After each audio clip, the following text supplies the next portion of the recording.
बिहार में एक और राहुल गांधी जहां एसआईआर के खिलाफ वोट अधिकार यात्रा पर निकले हुए हैं, वहीं दूसरी ओर चुनावी सरगर्मी के बीच बिहार में 3 आतंकवादियों के घुसपैठ की खबर सामने आ रही है।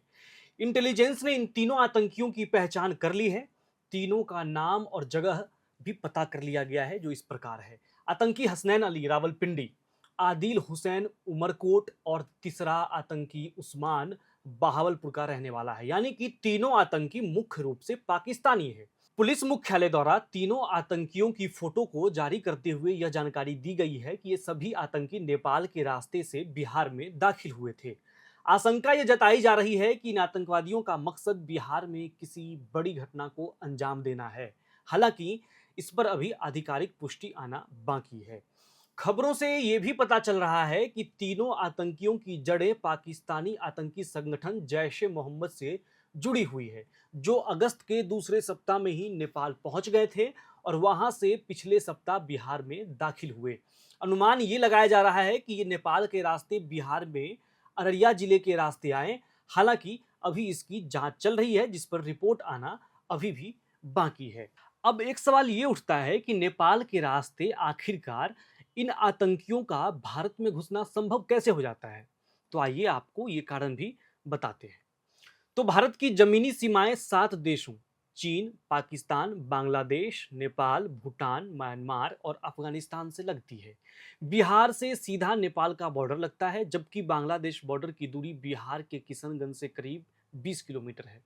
भारत से नेपाल का 1751 किलोमीटर लंबा बॉर्डर लगता है। इसमें से सबसे अधिक 729 किलोमीटर क्षेत्र बिहार से सटा है और सबसे बड़ी बात ये कि बिहार और नेपाल के बीच ओपन बॉर्डर है, जिससे एक देश से दूसरे देश में आना और जाना बहुत आसान है, जिसका फायदा उठा ये आतंकी आसानी से नेपाल के रास्ते आए दिन बिहार में घुसपैठ करने के सफल हो जा रहे हैं। फिलहाल इस घुसपैठ के बाद राहुल गांधी की यात्रा में बदलाव किया गया है। सीतामढ़ी में वे जिस कैंप में रुके थे, वहां से सीधे जानकी मंदिर पहुंचे। यहां हर जगह पर स्वागत मंच बनाए गए थे, लेकिन राहुल वहां नहीं रुके। मंदिर में दर्शन के बाद राहुल गांधी का रोड शो भी था, लेकिन वो कैंसिल कर दिया गया। राहुल गांधी अब ओपन जीप की जगह बंद गाड़ी में चल रहे हैं। राहुल गांधी को 12 बजे मोतिहारी पहुंचना था, लेकिन वो 11 बजे ही यहां पहुंच गए हैं। राहुल अब बीच में कहीं नहीं रुक रहे हैं। वोट अधिकार यात्रा के 12वें दिन कांग्रेस नेता राहुल गांधी ने सीतामढ़ी के रीगा चौक पर जनसभा की।